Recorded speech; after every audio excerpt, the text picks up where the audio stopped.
Happy Thursday, and welcome to another edition of Husker Online Headlines. Sean Callahan, Steve Sipple, getting ready for another night game in Memorial Stadium. Huskers last week win 28-10 against Colorado. They'll get Northern Iowa on Saturday at 6:30 on the Big Ten Network. Lot to cover as we go through what we feel are five of the bigger headlines heading into the weekend. Let's kick it off here with headline number one, Stephen M. Sipple. It's time for Nebraska's offense to open up. And, I think when you look at the first couple of games, we've seen improvement on ball security. We've seen improvement on management from the quarterback position. We've seen an emphasis on the downhill running, but there's just still something maybe missing that you want to see more of to complete this unit here this week. Just more downfield passing is what I'd like to see. Just a little more aggression in the play calling than what you saw for, really both games, I guess. Colorado, it's a sort of a difficult conversation because I know what people are going to say. They're going to say the injuries marred all the penalty flags marred the conversation, which they did. Unfortunately, the refs interjected themselves too much into that game. I guess what I'm telling you, Sean, is Dylan Raiola is quickly moved to the point where you can ask him to cut loose. You don't need to be too careful with him. He said he's not nervous. He understands the game plan at probably a level that about Marcus Satterfield understands it. Cut him loose. Let him go, especially in a game like this. Get him some momentum going into the Big Ten. Dylan Raiola kind of advanced through his freshman year in about a week. I don't think anybody really looks at him right now as a true freshman, even though he is.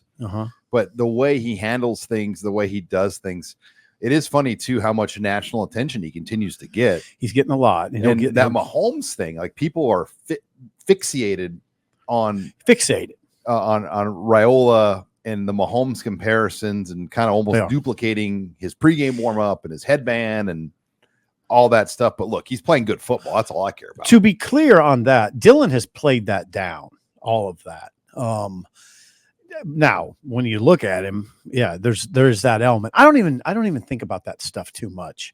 If he idolizes Patrick Mahomes, the best quarterback in the world, I don't even know if he idolizes him. Yeah, I don't even know if he does. I don't even know that's accurate. But if he kind of patterns himself after him, which I'd say he does, that's fine. He's the best. Patrick Mahomes is the best quarterback in the world. If a young guy wants to sort of pattern the way he does things after him, that's fine. I don't want to get caught up in that too much. What Dylan's doing is not a surprise to anybody in his camp. Anybody that's close to Dylan, this is what they expected. I think it's sort of surprising to some people is how quickly he's advanced. It's not surprising to me at all. I mean, I expected it. I didn't know for sure if he would come out and complete 73.7% of his passes like he has and have no turnovers. I didn't know about that. The competition is going to ramp up. We'll see if that continues.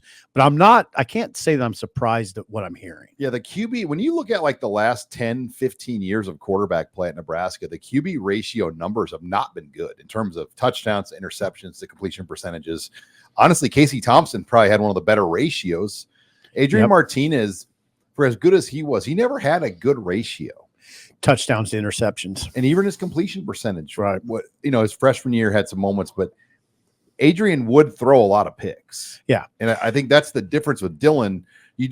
At least we haven't just seen that just blatant guess where, I think Adrian or some other quarterbacks would just maybe guess a read, and then that leads to an interception. And you don't see that with Dylan Raiola. Not really. I mean, he should have had one picked against Colorado. We all know the one we're talking about. That's every football game, though, I think. Right. He makes good decisions is what we're getting at. He's good at the line of scrimmage. He makes good decisions with the ball. He's always going to be well prepared. He just is. That's what I think his brain power and his preparedness are his strengths. And then, of course, he has an exquisite right arm. And at this point, people are going to say, okay, that's enough praise for Dylan. But he's really acquitted himself nicely through two games. I expect it expect it to continue. Well, and let's not kid ourselves. For Nebraska to get back in the national conversation this quickly, being ranked after 2 weeks, and all the things that have happened, if they had Chubba Purdy in Nebraska was 2-0, easy, or another quarterback, right? No, you're right. You're and not they're wrong. 2-0, would they be ranked? I don't think so. No. I mean, I think his value to Nebraska has been that big in the respect he's given them, and opposing coaches know that too. I mean, when you talk to anybody in the industry, they know Nebraska's got a dude. Yeah, and you know, Sean, we heard it during the offseason from Nebraska staff. I'm not going to invoke the Terrence Knighton conversation. You want to relive that? No, I'm not Terrence doing it. Knighton story from Texas. You've reused about 25 times on our shows. I just said I'm not going to do that, but they told us, you know, kind of, you know, not off the record, all of it, but just kind of, we heard it. He torched the first team defense at times. I mean, this stuff's not surprising. And here's the bottom line. I'm not worried about it going away. It's not going to go away. Dylan's not going to just suddenly go into a weird funk. He's not that guy. So I'm confident that, but man, Sean, there are other things about this offense that can get better. And I would start that conversation with just the overall level of aggression that Satterfield, I think, needs to call the game with. Get the aggression built up going into Big Ten play. Put a number on Northern Iowa. I mean, don't hold back in the second half if it comes to that. You know, if you got a comfortable lead, keep hammering away. Yeah, get some confidence, get some rhythm going. Yeah, you know, right. Rhythm. I hear a lot about the tight end, like get the tight ends going more. 100. There's other things 100. Yeah. in this offense, but there's some guys you can get going still. Fedoni, you can get going. You can get Barney going more, which they've talked about, Ja'Cory Barney. You can get Carter Nelson going. I mean, I wouldn't be surprised. I don't think we're going to see another game where Carter Nelson doesn't play. That was an anomaly. I mean, they didn't play a lot of guys though last week, and I think that's going to change in some of these areas. But before we take it to headline number 2, Husker Online headlines brought to you by CHI. In football, winning on the field starts with knowing your opponent. For men, prostate cancer is one of the toughest. In fact, prostate cancer is still their number one cause of cancer death. Let's look at the numbers. Nearly 300,000 men across the country will be diagnosed with prostate cancer. In 2000, right here in Nebraska, a well-executed plan can help you turn this around. And this September, during Prostate Cancer Awareness Month, CHI Health is reminding men to stay on offense with a strong strategy for early prostate cancer detection. It's been shown to improve treatment success and get more men over the goal line. Here's the game plan. Men over the age of 50, and older should talk to their healthcare provider when to begin their prostate cancer screenings. If you don't have a provider, go to chihealth.com to find a provider and a CHI Health clinic near you.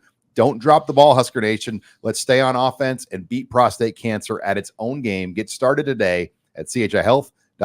And I'm closing in on 50. It's hard. You are. I'm 44. See, you're not exactly closing in. That you're a few years away from that. But yeah, you need to start thinking about this stuff. And I need to find a doctor. That's what I need to do. You dropped just an unbelievable Steve Sipple life nugget that you had a doctor, but you haven't replaced them because your previous doctor died. And I haven't been to a doctor since 2019. So we've learned this month or two on the show, you haven't been to the doctor since 2019 because your previous doctor died. You haven't been to a dentist in 50 years. I did go to the dentist and I had no cavities. And they're trying to reach you, I hear. They're still trying to get you locked in for your Where did you hear this? I've got sources. Because I did not know that. They're trying to get a hold of me. Don't you have to go back in there? Oh, I maybe at some point. So get in there, Steve Sipple. We got a couple bye weeks coming up. Yeah, bye week probably is the way to do it. All right. Before I take it to headline, let's go into headline number 2. Nebraska's defense is a legit shot to have a shutout this week against Northern Iowa. I look at this UNI offense, what they do well, Nebraska does even better. They don't throw the ball down the field that well either. They don't have very good quarterback play. I just have a hard time seeing Northern Iowa muscling this Nebraska defense for many yards and points. You nailed it. Muscle. That's what they're going to have to do. And when you think about Nebraska, so to start with Northern Iowa, they have 3 running backs and they all play, and they're responsible for 593 rushing yards out of the 600 and some, low 600s, like 610. All right. 3 running backs are responsible for 593. Now, these are big running backs. You might as well say their names now that the game's so close. Number 2 was likely their starter, Ty Edwards, 6'4", 229. You identified that early in the week. Amari Pisek-Hickson is their number 2 guy, 6 foot 240. He's number 5. And then 32, classic running back number, O.J. Simpson, etc. Harrison Bay Bowie, 5'10", 221. Look at these Valpo guys trying to tackle this guy. That's amazing. That's amazing. So, yeah, that's number 2, Ty Edwards. And he's got some speed at 6'4", 229. But you just nailed it, Sean. They're going to run into Nebraska's front 7, which is, we all know, Ty Robinson, huge, good run stopper. Nash, Jamari Butler. And then the linebackers. MJ Sherman's a big jack linebacker, 248 pounds. Bullock's a tough Omaha kid. Hard, he comes downhill and gets you. Kai Bayer won't play the first half. He'll play the second half. And they tried to petition that, and it was shot down. Shot down, usually is. So you wrote in your 3-2-1 today, your column, you think it'll be Stephon Thompson, inside linebacker with Vincent starting. Shavers. I mean, I wouldn't be surprised if they split it, but will we see somebody else get an opportunity? Maybe a Vince Genatone, Gage Stanger. Yeah. Those 2 guys that play a lot of special team snaps. Will one of those players get a series or 2? I don't know. Wouldn't be surprised. I would like to see Genatone get some reps, and I'd like to see Stanger get a few reps because they need to get their linebacker position figured out. Willis McGahee, too. Yep. That's another. Yeah, watch that. He had that strip sack fumble. Yep. And looked really good. Against Colorado. He's played in 2. It's so hard to know what the plan is for guys that are going to go over 4 or stay at 4. And I know. Where's McGahee at in that discussion? I don't know. But so what we're getting at, defense has a legit shot to pitch a shutout. It does. Yeah, it does. In fact, I would think that Northern Iowa will have a real hard time getting in the end zone. I wouldn't be surprised if they kick a field goal or 2. I'm predicting they score a couple field goals, and that's it. I have my prediction in as 45-7. Yeah, so I'm 42-6. So you know what, Sean? I think most people are along those lines. I have a hard time. Take Ohio State will score points, but there aren't a lot of teams that are going to score more than 14 or 17 on Nebraska. Yeah, I'm not quite as far along in that conversation and putting that sort of expectation on this team as some people are, even on the defense. I always say it gets old, but I don't think it was a great defense last year. I think it was a good defense. They didn't get off the field too often. And defensive stats got hidden a little bit by the bad offenses in the Big Ten. Right. I will say this. Yeah, they did. Again, so propped up is what I want. They were definitely a good defense last year. I think at times they were very good. Not great, though. It wasn't a great defense. Against Colorado, started seeing some signs of great. One sign of great is elite players. And you're starting to see some Ty Robinson's starting to look elite to me. Tommy Hill is starting to look elite to me. That's what takes a good defense to another level. If you can have 2 or 3 elite guys, is there somebody, would you say there's somebody else in that conversation? In the secondary. Is there any else? You said Tommy Hill. Yeah, right? I said Tommy Hill. I mean, I think Gifford, yes. Singleton. I mean, they have a couple guys. Thank you for saying that. Gifford, we heard Evan Cooper already say that, back in the summer, I think it was the summer months. Yeah, you better context that. Yeah, it was before Cooper was got himself fired. I shouldn't say that. What was the official? He resigned. Yeah, he resigned. You're about to get yourself fired. But he had proclaimed Gifford as a first-team All-Big Ten level player. Nash. People are probably screaming right now. Sipple, did you forget about Nash? Nash he's I mean, probably the polar bear's he's been able to stay in hibernation a little bit the first 2 weeks. They haven't had to use him that much. right. But in Colorado, when they throw like they did, Nash didn't have to play a lot because he's not in on a lot of those pass rush sets. But this week, he's going to be in a lot early because Northern Iowa is going to try to run right at him. Right. So those heavies are going to get a chance to assert their heaviness. By the way, before I get in any trouble, Evan Cooper resigned for personal reasons. Thank you. Yes, that was what it was. Yeah. Glad you fact-checked that. I fact-checked that, Trump. Yeah. You better watch it. Hello. You better watch it. But yeah, the defense, good matchup this week for Nebraska. I think it's a good team to play as well, coming off of an emotional win and then right before a short week. Yeah. I mean, this is perfect. The way this schedule has been built, the football gods just delivered it to Nebraska. They did. I think what you're referring to in part is this is a kind of a chance to get right in some areas or get clean, button up a few things. And then Illinois is going to come in and that should get your attention. They beat Kansas. Oh God. Yes. Now here's a question I have for you, Sean, the football expert, is button up a few areas. Yes. Get right. Hopefully. Can you get right though at kicker? Can you get right in 1 week? Can you get right those snaps that were sort of, they didn't have great long snaps, 3 of them against Colorado. Can you get right there?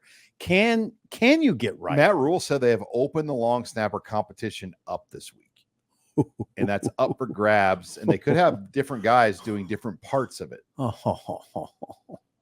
That makes me nervous. That's what that. But the 32-yard missed field goal, a lot of it had to do with the way the snap came in. It was mistimed at that point. See, that makes me nervous. Flagg is the other long snapper that will be in there with Watucky. He was at Iowa Western before transferring to Nebraska. So Aiden Flagg and Camden Watucky will battle it out. I mean, they've already battled it out. But context. Here's some context. Off season, Watucky's great. Watucky's our guy. Watucky is not a drop off from the previous long snapper, the transfer from Florida named. You got it, Sean? I was going to say Rubio, but that's the guy that Ortiz. Ortiz, you got it. You're thinking politics right now. No, Rubio is the long snap expert. Okay, the guy that trains the long. Okay, yeah. Ortiz, the Florida transfer was excellent. We didn't talk about him all year. Because he was excellent. Nebraska hasn't had long snapping problems for 3 years. All of a sudden now the head coach is saying they're opening it up. 3 games in. That's a little scary. And this is the kind of game where you have the luxury to maybe try another guy. Right. And you do. This week you do. The biggest thing, teams will time your snap with stopwatches. And they know if they can block you or not. I know. Like they clock them. And they clock them. They look at them on film. And they know how much time it takes for a block to get in and when they want to call those blocks. So, and we saw Colorado clearly had Nebraska well scouted and then block a punt. Yeah. I'm just interested. It's interesting to me because it sounded like Watucky was very solid. That was the narrative. That's humans are humans. I mean, we're not machines, and maybe he just has to get some technique things right. I don't know. All right. Before we go to headline number 3, where Husker on the Headlines is brought to you by Babbel. Have you ever wanted to learn a foreign language, but you just don't have the time to go back to school or take classes? Well, Babbel is the best way to get you covered in this area. Don't pay hundreds of dollars for private tutors or waste hours on apps that don't really even help you speak the language. Babbel offers you quick 10-minute lessons that are handcrafted by over 200 language experts to help you start speaking a new language in as little as 3 weeks. How freaked out would you be, Sip, if I just started speaking German in 3 weeks? I would be really freaked out. This Babbel thing is interesting because it's been around. It's obviously effective because Babbel, I've been hearing about Babbel for years. Imagine if I just saw David Hufkin and just started speaking German with him. He would be very impressed and very happy that someone's speaking German to him. Well, Babbel's how you're going to get it done. And we've got a great deal for our Husker Online viewers. Babbel has over 16 million subscriptions sold.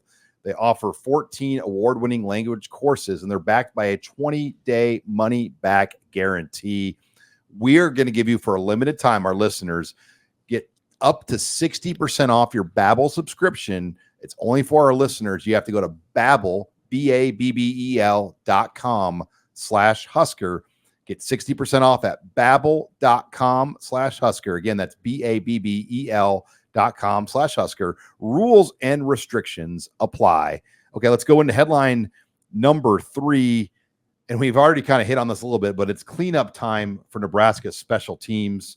And, we hit on the long snappers and the kicker issues for Nebraska, but even some of the coverage things. Yeah. And, they allowed a 60-some yard return. 61. To Jimmy Horn. Yep. And was that lane issues? Was that height on the kickoff? I mean, those are things that we don't really know the answers to. But those are the type of things that will lose you a Big Ten game. Yeah, they will. And credit John Hull, the kicker, the place kicker who made that kickoff for tracking down Jimmy Horn. But what you saw was him kick to Jimmy Horn and then John Hull be replaced by Brian Buschini as the kickoff man.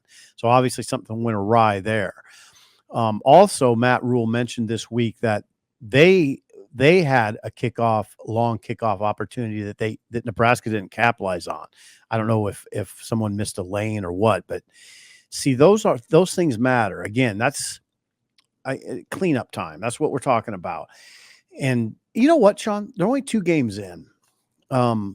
There's all over the country. There's teams cleaning up loose ends, and whichever team, some of your success or failure is determined by how well right now you clean these things up, how well you attack it, how well you attack perimeter blocking, which has been substandard, how well do you attack the place kicking issues. And I guarantee you Nebraska has a coach who's on the attack. There's been good things though with special teams. Like there has. Buschini's been great. He has. They've had great kickoff coverage for the most part. I mean, last week you tackle Colorado on the 12-yard line. Right. That's a huge victory. Sia Wright on a 57-yard net punt, I believe, makes an open field tackle. Beautiful tackle, by the way. They've done a lot. It was very schizophrenic last week because there was things that you were just like, wow, that is excellent. And then there were the gaps. It is so hard when you're running down on a punt of that length to make that tackle. Yeah. Very athletic play. And Sia Wright's a former top 100 recruit. So Nebraska has the luxury of having a lot of really talented players on their special teams units. Yeah. A lot of starters play special teams for Nebraska. I mean, you see that field goal block unit. It's like Ty Robinson and Nash. I mean, they don't mess around with those special teams groups. No. So, yeah, there's just a couple of things. You know what? It kind of makes this week more interesting. Matt Rule kind of set that up by identifying these areas that Nebraska needs to work on. He identified them early in the week. And honestly, it gives us something to kind of watch for on Saturday. Matt is very transparent. Like, he's really transparent. He said today on Thursday that he goes, maybe I'm a little too transparent. Did he say that? I mean, just sometimes like he'll say something and it gets blown up pretty big, I'm surprised sometimes just how blunt he can be, but it really gives you a window. What everybody wants is a window into the program and to understand what's going on. I don't think I've ever covered a head coach here that's better about Rule than laying it all out, just laying it bare. This is what we need to get better on. It puts some pressure on guys. I'm sure. I don't know. Maybe Foley didn't feel any pressure this week. Maybe Garrett McGuire didn't. I wouldn't be surprised if they felt a little bit, though. But when your boss goes publicly and says, we got to get better in these areas, people are going to be watching. The fan base, though, and even the media coverage, I think adds to it. I mean, there's a lot of places where if you've been on the run that Nebraska's been on and you're 2-0 right now, you're like, this is awesome. Right. But here, there's such a microscope on every little detail that you get nitpicky. And the people that have covered this team and the fan base that have followed it, they have tasted championships before and they still have that mentality. They still do. And also I would add to that, it's kind of an interesting mix because there's a little skittish too. Like, I feel like when I'm talking about this long snapping thing, I'm being a little skittish. Like, just calm down, Like if a Wisconsin fan was watching this, right. Like, these Nebraska people are freaking nuts. They just spent 10 minutes analyzing long snappers after a 2-0 start. Right. it's sort of peculiar, right? But when you've been scarred like a Nebraska Yeah. fan has been watching the blunders play out, I mean, you take it all serious. There's that, and there's a level of care too we have, which is that's kind of what makes the program go. It's all a very interesting concoction because that, Sean, I would bring it to this. That level of caring largely explains that scene in the stadium at Colorado against Colorado, which is an incredible scene that we should never, as a population base, take for granted. Nebraska's game day production and scene, because of the fans and the energy, is incredible. They had a 3.5 hour commercial on TV for Nebraska. Yeah, just like Michigan a couple years ago. That's what that was when they played Michigan. That was an incredible scene. And if you do this little experiment, Sean, watch game. You can't because you're covering games on Saturday, but do what I do sometimes and flip through games and note the energy at some games compared to others. You'll flip to a game and it's quiet. You're just like, wow, that's quiet. Then you'll flip to another one, usually an SEC game. You're like, ooh, damn, that's loud. If you flip to a Nebraska game, loud. I mean, that's a loud scene. It's alive. It's alive on your screen. There's some dead games on your screen. And Sean. the student section crowd was amazing. And yeah, it's really hard to get a lot of schools struggle to get great student crowds now. I mean, you have to give them a right to show up. Oh, Nebraska students were there super early. I mean, when I get there for that game last week was a 6:30 game. I got there at 4:30. The student section was almost packed. I mean, that's amazing to me. Maybe I got there at 4:45. No, they let them in early because the line was so long. And I guess the south, there's two areas. The east section is kind of like the more premium student seats that people wait in line even earlier for. Then there's the bigger area in the south. Well, the south gate got opened first, and a lot of those guys jumped the wall or jump the rail. The railing, to get over. There you go. So how would you jump that? Well, there's stairways, and then they ran up and they occupied the east seats. Interesting, but look at that. That little east section there, that's the prime student real estate, and then the south is kind of the tucked back more. Yeah, they got the students going. Hopefully they'll be going. I would think they'll be going Saturday night. And again, another benefit of this game, these night, like if you're worried about a lull, Nebraska having a letdown after Colorado, it's sort of solved to me by the fact that it's under the lights. Nebraska's defense is going to feed off the energy once again. I don't even know if I'd predict UNI to be kept out of the end zone if it was an 11 a.m. game. I don't know if I would, but the fact it's a night game and that energy is incredible, and that defense feeds off of it and the crowd feeds off the defense, that's why I think it'll be really that much harder for UNI. Well, I'll tell you, you can measure how engaged this fan base is by just looking at the ticket market. Normally this is the game where you're just giving your tickets to somebody. Yeah, we're going to take this. What have you seen? Tickets are expensive still. Like, wow, the market is still solid. There's not a lot of, a lot of $20 tickets or $30. No, it's a strong ticket market right now. I wouldn't. Now, Sean, I'm going to tell you, I wouldn't have guessed that. That's interesting. That's good to hear. It's really good to hear. So, I mean, it's holding, and the prices of tickets went up after the Colorado win on the ticket market. So that's a good sign. And I've said this many times. If they win this game and they win Illinois and they go out to Purdue 4-0, there will be 10,000 Nebraska fans at Purdue. There will be. In Nebraska, you can use that at Purdue. Now we've butted heads over this topic. You play in a dead stadium on the road, that's not easy. It's not easy.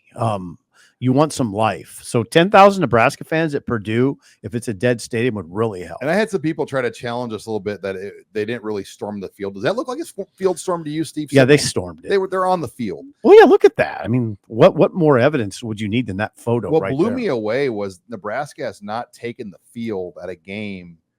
95 Oklahoma, they had kind of a mild fans. You mean? Yeah, fans storming. But in 94 Colorado, those were the last two times.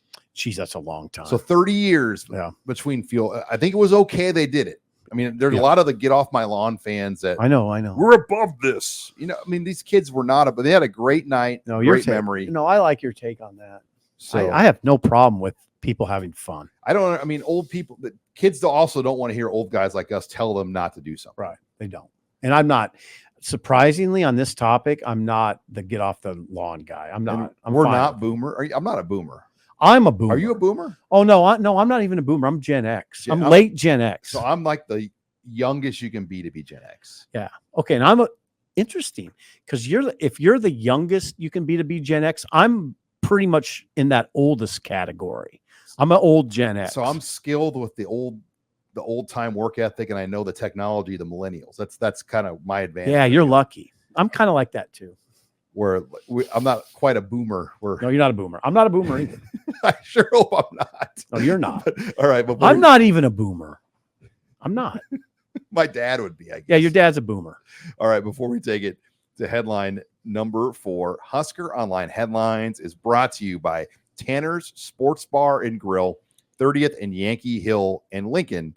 And let me tell you, there's going to be a lot of time before the game on Saturday. You're going to want to go watch the 11 a.m. games, maybe even some of the 2:30 games. There's really good games. No better place to go than Tanner's Sports Bar and Grill. They have all the games on, the best wings. I'm a big fan of the char-buffed wings. They have great Reuben sandwiches in there, awesome TV selections, burgers, sandwiches, you name it, tons of different beers on tap.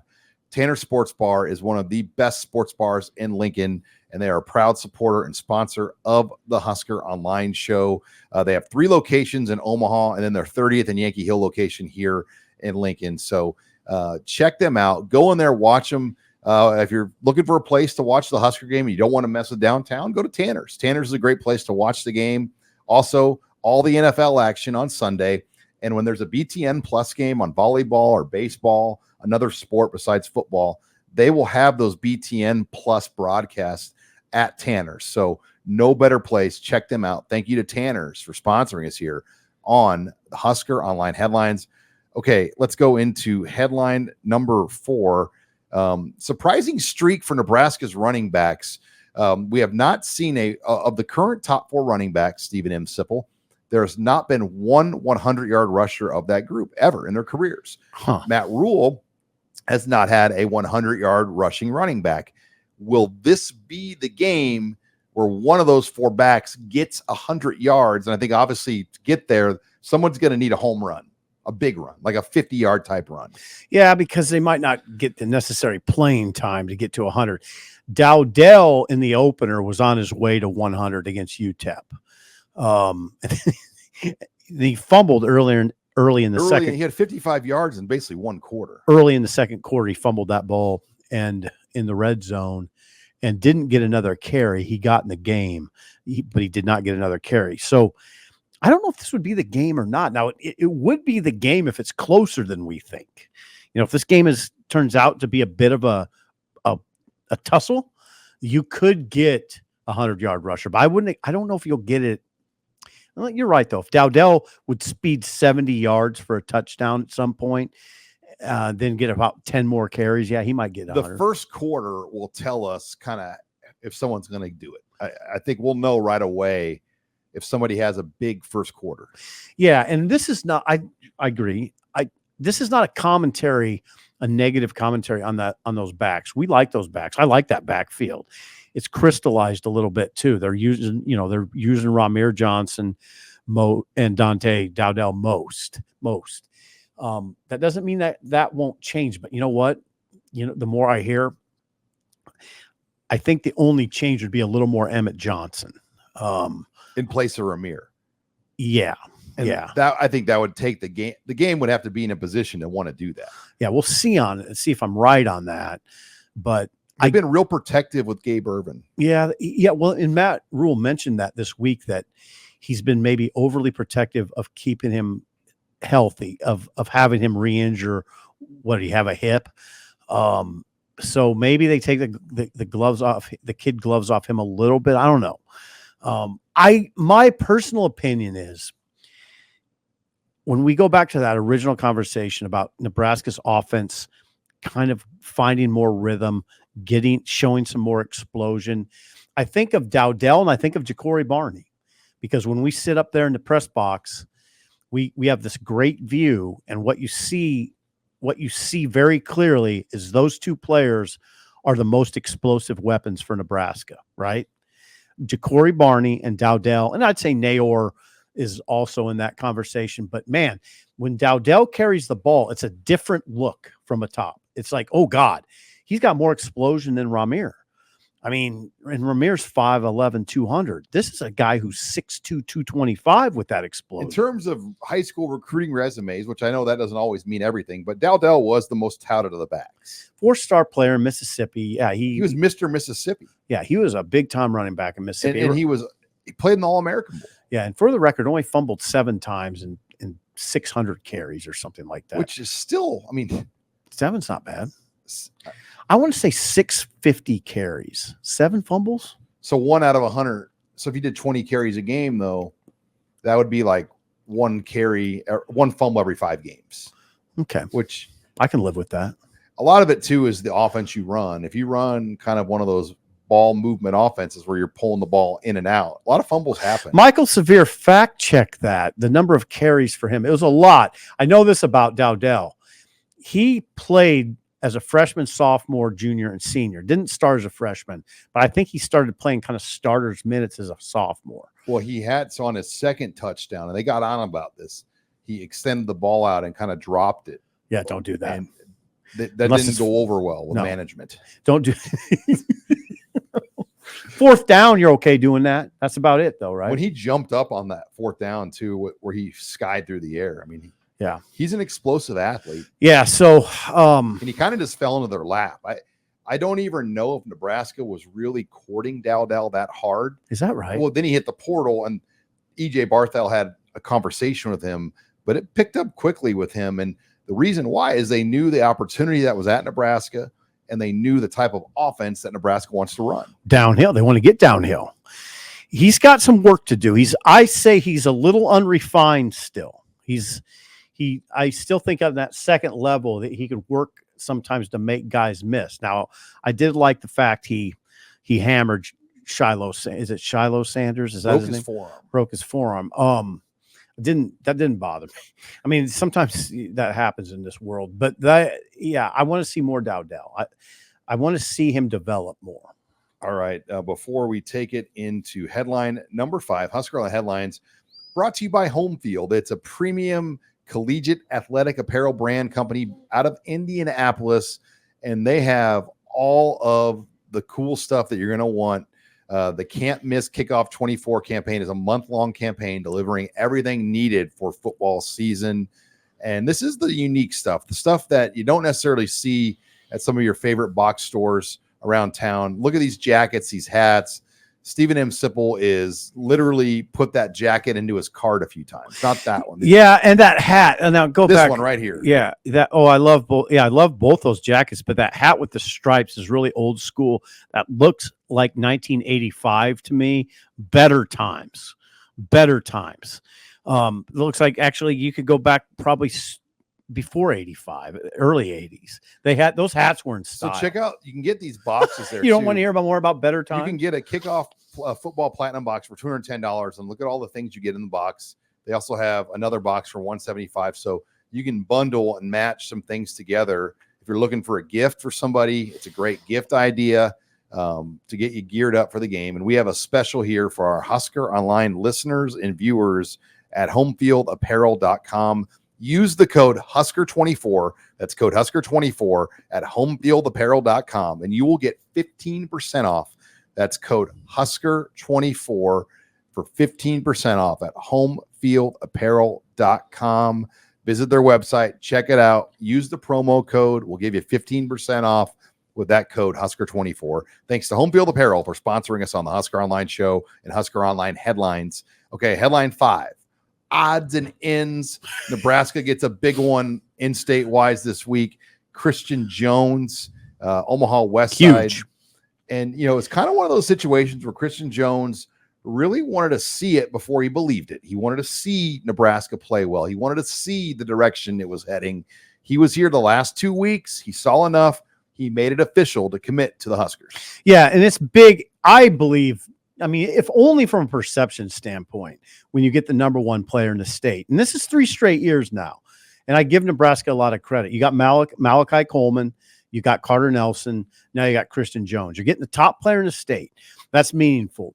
It was a big Monday night. That was an announcement. It came out of nowhere. Yeah, I was going to say it kind of took us by surprise. But it's not a small get when you look at that. Highest ranked guy in the class now. Yeah, and when you always incorrectly talk about committable offers. Oklahoma was a very committable offer. Auburn was a very committable offer. USC was a committable offer, at least at one point. This is a big time. This is a big time get for Nebraska, and it is telling because he wanted to wait to see if wins.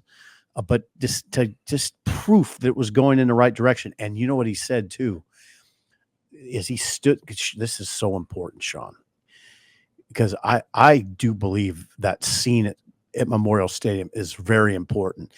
As he was standing there between the third and fourth quarters, he was overcome. I mean, it was like, this is where I want to be. That you watch that scene. This is an incredible scene. Can't be 5 stadiums in America that are better than that. Well, just the overall engagement and the passion of the Nebraska fan, it's different. Yeah, it is. And it gets under the skin of other neighboring states like Kansas and Iowa, but the fans here are amazing. Yeah, too damn bad. I mean, they give a crap about the football here. They really do. And I hate to lavish Nebraska with too much praise, but the team that's responsible for putting together the game day production, that's Brandon Meyer and his crew. Wow. I mean, it's just a wow.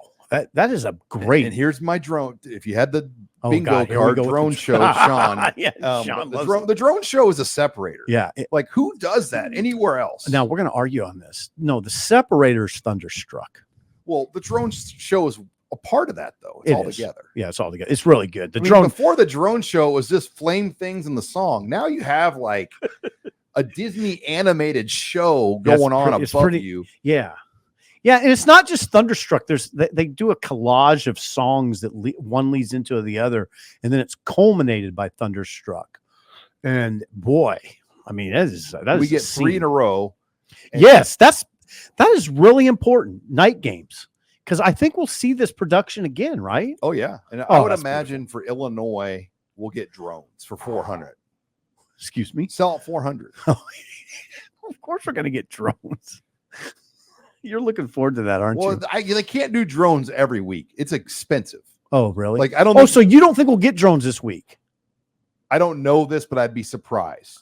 Wow. I think last year they did drones for They did two things for drones: volleyball day in Nebraska, and then the Northern Illinois opener. Right? Yeah, I'm predicting drones again this week. 3 weeks of drones. Yes. Nebraska's got money.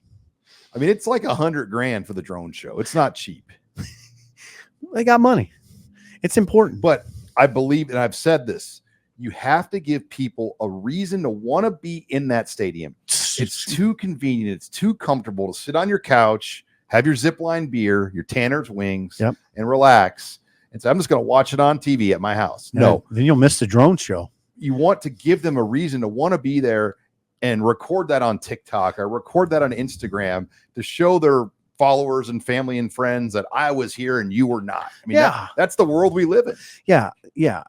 Again, have the drones tomorrow or Saturday, whatever this game is. Like, I'm never a guy at a concert that puts my phone up and record. I never understand people when they go to a concert that they record the whole thing. I'd like you to rethink that, because when you see that, it's cool, right? Oh, no, I'm talking about the lights. Oh, record. I'm talking about people that record, like when they go to a concert. Record. Oh, you're not that guy? Well, what do you do with the recording? I don't know. Send it to somebody. I don't know. I see what you're saying. Are you a light guy? Oh, yeah. The light thing's cool. Super cool. I'm sure some people had to explain, like, this is your flashlight on your phone.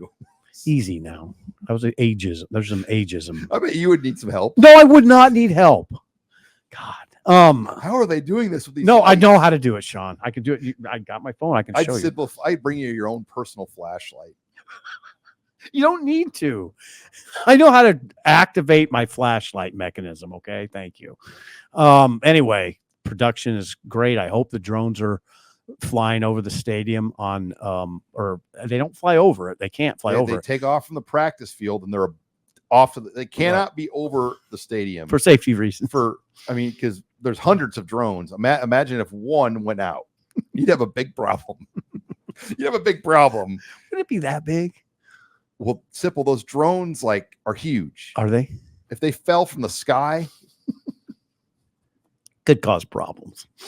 Yes. All right. Also on odds and ends, Pac-12 is adding more teams. Yes. Oregon State, Washington State were left, and now they have 4 new members: Fresno State, Colorado State, San Diego State, and Boise State. They have 6 teams in the Pac-12. So they got to add 2 more. They got to add at least 2 more. So you wonder where their thinking is next. Is UNLV?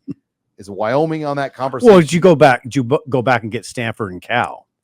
I think the academic brow of those teams wants to be away from those teams. Okay, and I don't know what the contractual situation is. Full disclosure, I haven't studied this matter that closely. The Olympic sports for Cal and Stanford particularly are far, far above like these 6 schools, and they fit the demographics better. And I got to apologize. I don't know why I said they got to find 2 more. Well, I know why I did, because in my heart of hearts, I'd just like to see it the Pac-8. Just have Pac-8. Well, they have to have 8 to get FBS status. Right. I'd love to see just a conference that says we're stopping at 8. No. I don't know why you would, but it takes me back to better times. I'm perplexed why UNLV is not in there. Oh. I'm perplexed why you're perplexed. Because it's Vegas, and you need Vegas in the league. All right. I mean, that's your championship host city. That's your everything city. It's not exactly like this athletic powerhouse, though, in any regard. They won the Mountain West last year. Okay. Or they were runner-ups. They either got first. Yeah, easy there. Well, they've lost to Kansas in their bowl game, but they made the Mountain West title game, right? I don't know. I'm surprised you're going to bat so hard for UNLV. Well, we see the Pac-12 try to go into get Tulane or maybe Memphis to come over there.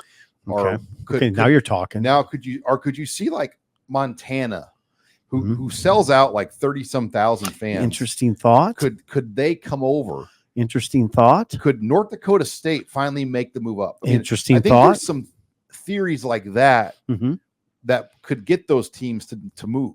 Yeah. Where's San Jose State? They don't have it. That's why, see, I kind of put UNLV in the San Jose State category. I mean, what are we talking about here? So what happens to the Mountain West too? It's not like they can just go find more. Okay. I'm slow on the uptick here because I wasn't completely ready for this discussion. Think about it this way.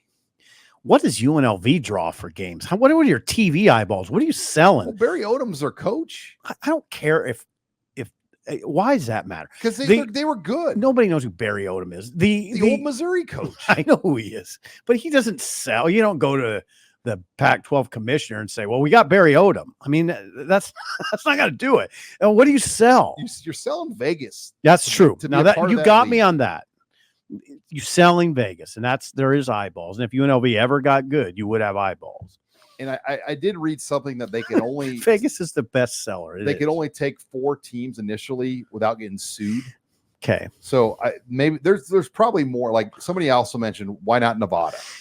I'm going to ask you. What about why? I'm worried about Wyoming. I mean, I know a lot of guys there, and you worry about their future. What's going to happen to Wyoming? You should be. I'm going to ask one more question about UNLV because we've become overly fixated on that. Does Vegas care about UNLV? I mean, does the city of Vegas care about it?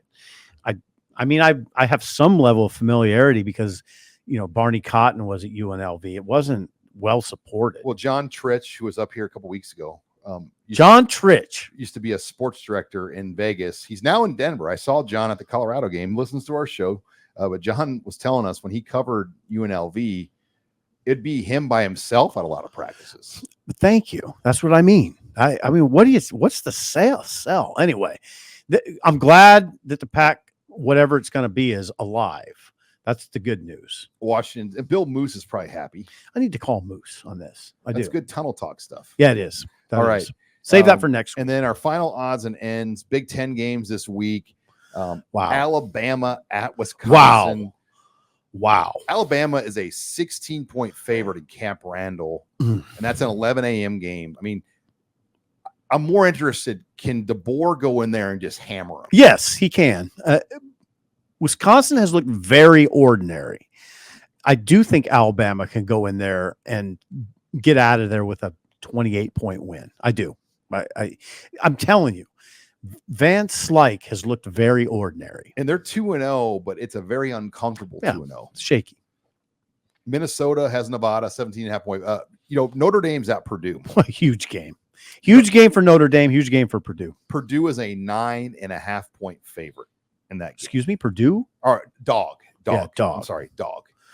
Then you've got for the Pac-12, the timing of their announcement couldn't have been better because Oregon goes to Oregon State and Washington State goes to Washington. So that's no coincidence. They timed it with these games. Yeah, that's no coincidence. And they're going to get a game on Fox. Oregon State's on Fox, and then the Peacock is going to air Washington State, Washington. This is another great Saturday of games. It really is. And call me crazy, I'm mildly interested in Troy versus Iowa. Now, Troy is 0-2. This is not the Troy that beat Nebraska a couple years ago, but they're a 22.5-point dog to Iowa. Well, you and Robin are overly interested in that game. Just because I know the kind of players. Now, Indiana at UCLA. That's the game. If you're a Nebraska fan, I just regard that as must-see TV because Indiana looks scary to me. Now, UCLA could prove me wrong. Now, UCLA is not very good, but we didn't think. Now, what if Indiana goes and beats them by double digits? Your boy Google me. I'm going to find that game and watch it. That's on NBC at 6:30. Yeah, I'll have to do it on replay. So the same time as we're working. Right. Northwestern hosts Eastern Illinois. Yeah, but I'm not interested in this game at all, but Maryland goes to Virginia. Why aren't you interested? Because it's an ACC game that's got a big. I mean, it just reminds you. It doesn't really feel like a Big Ten game. No, I'm with you. I have no interest. I have no interest in it. I don't. You'd have to pay. I don't know how I could ever get interested in Virginia football. It's interesting. And my cousin, who her brother listens to the show all the time, went to Virginia, but nothing about Virginia football ever would get me to say I'm going to watch their game on TV. I wonder what that's all about. They had a little run there. I mean, when Tiki Barber was there and they beat Florida State on a Thursday night in like 1995, that was interesting. Okay. But they don't move the needle a lot. No, they don't. But Maryland, that's a big game for them. Yeah. They're a dog, or they're favored by 2.5 point favorites. So Maryland, tough loss to Michigan State. Surprisingly good showing by Michigan State. And Michigan State's quarterback is Aiden Childs. He's a very exciting player. But that was a great win for Jonathan Smith to beat Maryland. It really was. But should be a good way to start off with Alabama, Wisconsin. That's the beauty of these 11 or 6:30 games. Is we get to watch. You get the whole. Now, the Cheetahs, we play at 11. The Cheetahs play at 11. So, well, that doesn't last that long. You'll see the second half. It worked out though. We played at 10 last week. That's Carly. And then I got a bunch of Wingstop for my family, and I watched the game, then got ready to come down. But we're going to be on late again. The post-game show, we didn't get off the air till 1:30 last Saturday. The post-game show, we were gunning for midnight. Yeah, and if it's a quick game, we can maybe do 11:30. Okay. Yeah, we write during the second half and maybe get up here. The issue, I have to get off Channel 7 and get all those things done, and then get over here and get set up. You got to write. Robin's got to write. And it's a big turnaround, but we understand it's important to get There's on. No way we'll be after midnight. No. And if we can bring it to you 15 or 20, 30 minutes earlier, we will. Mm-hmm. But we'll have a new producer this week, too. Megan will be gone. So we got to be in communication with Trey, who's worked with us before. The critical parts of this last segment are to watch Alabama at Wisconsin. Big 11 a.m. game. I'll definitely be tuned in. And then know that the post-game show, the latest we'd be is midnight, barring some kind of odd occurrence. Simple. At 1:15 in the morning, we still had 2,500 live viewers. Oh boy. So people will be on. Yeah, that's a big number. And once again, Zipline, the official beverage sponsor of the HuskerOnline post-game show. And we are working on a live show again during the October bye week. Good. That's in the works with us and Zipline, that we will do a bye-week live show. Where would this be? The same venue? We're going to figure out the location, because I think everybody was a little bit overwhelmed by the crowd that we drew at the Zipline Beer Hall. Over 200 people showed up. Okay. All right. Well, we're probably not ready for PBA, but we need a bigger venue. I've got some ideas of venues, and we'll see if anything can work. But that's not my job. I love the people that do that, and we'll bring the show. I promise you that. Wow, I thought it was all your job.